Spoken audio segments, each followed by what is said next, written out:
Have you heard the old saying, don't judge a book by its cover? But that's what people do, right?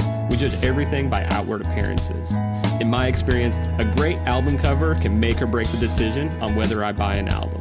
So go on a journey with me as we look at some great album cover designs and talk about why I believe that you need a personal designer for your album artwork. This is Judged by the Cover. When we think of how a band is formed, we usually think of a group of guys or gals that start jamming together, writing some songs, playing some shows, and then eventually starting to record some of that music. All of this in hopes that one day they might get a record deal. Now, that's probably true for a lot of bands, but not for the band that we're talking about today.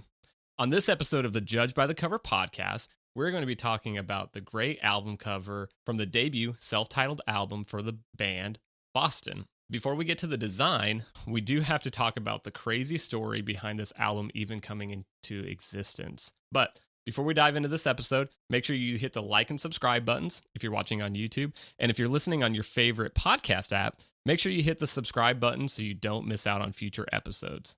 Also, I would love it if you would leave me a review if you are listening on Apple or Spotify.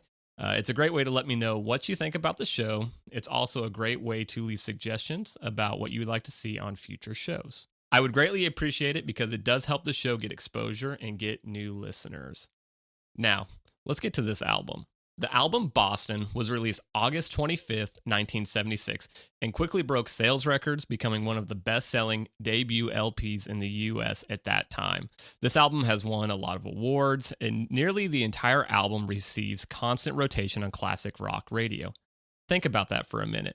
Most bands would love one song to get that kind of radio airplay, but there's at least 5 songs on this album that I know you have heard more than once on classic rock radio. This album has been referred to as a landmark album of 70s rock and has been included on many lists of essential albums. From the info that I found, it has sold at least 17 million copies in the United States alone and at least 20 million worldwide, making it one of the best-selling debut albums of all time. Pretty crazy, right? Now, how this album came to be is wild, like something out of a movie. We'll get to the design here in a minute, but as I dove into the story of this album, I really felt that it was important to share to understand how remarkable it is. So, let me give you the story in a nutshell. The band's leader, Tom Scholz, got started playing guitar and recording his own demos in a music studio that he built and funded with his paychecks from his job at Polaroid. Yes, that Polaroid, the camera company that doesn't exist anymore. He built a very impressive studio with state-of-the-art equipment and started making demos for fun.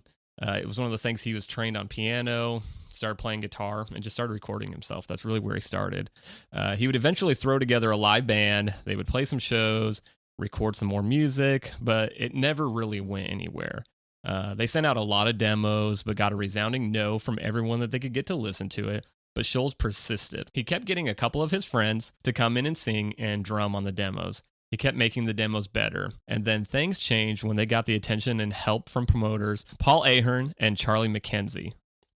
I hope I got those right. These guys finally got in front of the right people at Epic Records and finally got the band a yes. Funny side story to this, it was only a year or so previous that Scholz got a signed letter from the president of Epic Records saying that they were not interested. And Scholz was one of those guys that he never let those guys forget it, even after, they finally signed them. Now, at this time, this wasn't even a real band. And technically, they didn't even have a name. They've been playing under a kind of an old band name that they had. So Scholz and company had to throw together a band, pick a name, and get ready to showcase for the label so that the label could confirm that they were a viable act. And somehow this all worked. They did have to cut some of the people from the band that they had gathered at the label's request, but it was at this point that the band Boston was born. The label liked the demos so much that they wanted the album to sound just like the demos. But they were insisted that the band get in the studio with a real producer and retrack the songs. Now, it would seem for most budding rock stars that getting to fly out to LA, work with a big-time producer, and cut an album in a real studio would seem like a dream come true. But this made Scholz mad because he agonized over these recordings for years, perfecting them to the point of almost wearing out the tape. Because this was a time of actual tape recording. There were no computer recording programs or anything like that. So literally, the reel kind of tape. He was wearing those out from his recording and re-recording and cutting and stitching and putting them back together. Sholes went along with this at the label's request, and he met with producer John Boylan. Now, this is where the story gets crazy. Somehow, Sholes talks producer John Boylan into a scheme to trick the record label. They would fly the band out to LA and record with John, while Sholes went back home to his studio to polish up his demos and make them the best that they could be. They did record one song in LA with the producer. I believe it's the last track on the song, but the rest of it was recorded, produced, mixed, mastered in Sholes' home recording studio. And the record company had no idea. They didn't find out until years later. And the producer was really cool. He shared the production credits with Sholes on the album, and I'm really surprised that didn't throw up some red flags for the record company. So to recap this crazy story, there's not a band when they get signed. There's no band name. The producer and the band leader conspire against the record company to keep the integrity of Sholes' recordings, and somehow this becomes one of the best-selling debut albums of all time. Just crazy, right? What a story. Like I said, something out of a movie. I think someday, if we've got any producers watching this, you need to think about making this story into a film or a TV show. It's just absolutely wild. So, I know you've been waiting to hear about the album cover design. That's probably why you're here. So let's get to it. First, let's talk about the designer, Paula Scher. She's credited with the design of the album in collaboration with illustrator Roger Hyson. Paula Scher was the album art director at CBS Records from 1972 to 1982 and designed approximately 150 album covers a year. Yes, you heard that right. 150 a year. Let that number sink in. That is a lot of album covers. For those that are listening and not viewing the video, let me describe this cover to you. What we have is an illustrated cover. The background is a dark space scene with stars and planets. At the bottom, you have a planet that's blowing up. The main element is this groovy 70s orange and dark blue colored spaceship with these light blue color booster flames coming out the bottom. There's also another 4 or 5 other smaller spaceships that look to be fleeing the scene of this planet that is blowing up. This scene can be viewed a couple of different ways, that the spaceships are the reason for the exploding planet, or that the spaceships are rescuing the inhabitants of the planet. Sholes, the leader of the band, prefers the second reason. 2 other key design features are the city skyline that's in the window of the spaceship, and I'm assuming that's the Boston skyline. The other item is the band name, which is Boston in this really cool typography on the body of the spaceship. That's a touch that Scher is known for, her really cool typography. There's one element that Tom Sholes really wanted on the cover, and that is a guitar. To the designer, she thought this was cliche. She couldn't bring herself to just put a guitar on the cover. But what's really cool is they came to a compromise, and they made the guitar into a spaceship. Yes, the spaceships on the Boston cover are guitars turned upside down. The sound hole on the guitar is where the flames of the boosters are coming out, and the tails of the spaceship are the headstock of the guitar.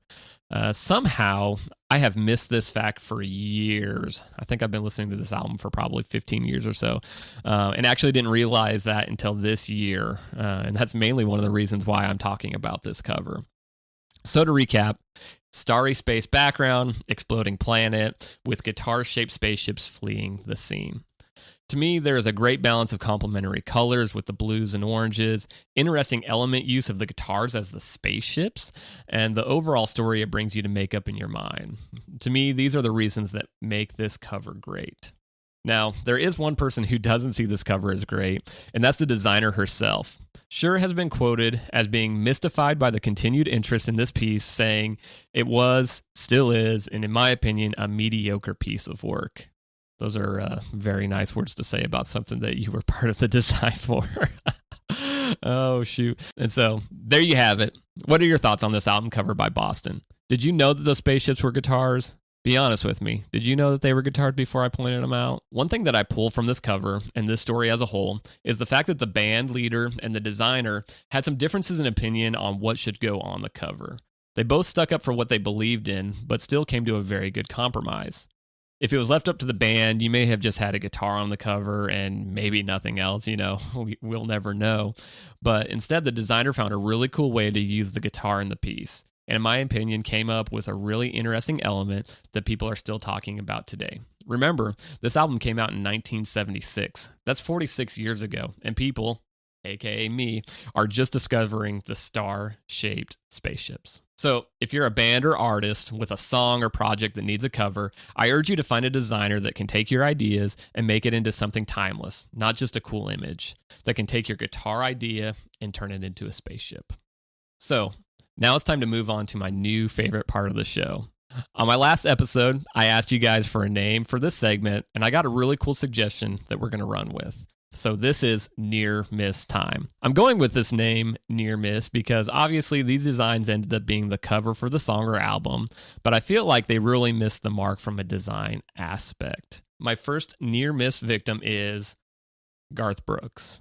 My hero, my man. Trust me, I love me some Garth Brooks, but his cover for the album, The Chase, oh boy, it's rough. I don't know if I can accurately even describe this thing to you guys who are just listening. So Garth is in the center of the album wearing a black and white shirt. Now it's blocky, so it's like black and then white, and then the blocks below are white and then black. And then the background is kind of the same. It's, it's blocky, it's black then white. The next set of blocks are white then black, black then white. So you kind of get this cool, white and black kind of theme going on. And overall, the photo kind of looks like a bad high school senior photo, which is going to be a topic for a different day on this podcast. But yeah, it's a little rough. Then there's the fonts. You have Garth Brooks in this Arial, kind of like more like an Avenir bold style font. The B in Brooks is a scripty font, and then the name of the album, The Chase, is at the bottom in this same script font, and it's a weird script. It's not even a really good script font. So for being pretty simple, it's got a lot going on, and not in a good way. To its credit, the album did come out in the 90s. Unfortunately, there isn't a lot of design that came out of the 90s that aged well. But if I was going to make a change that would make a huge difference on this album cover, it would be to simplify the fonts. That weird script B that's at the top in the middle of the name is it's strange. And the script font is terrible. I don't know if there's much you can do to save that font.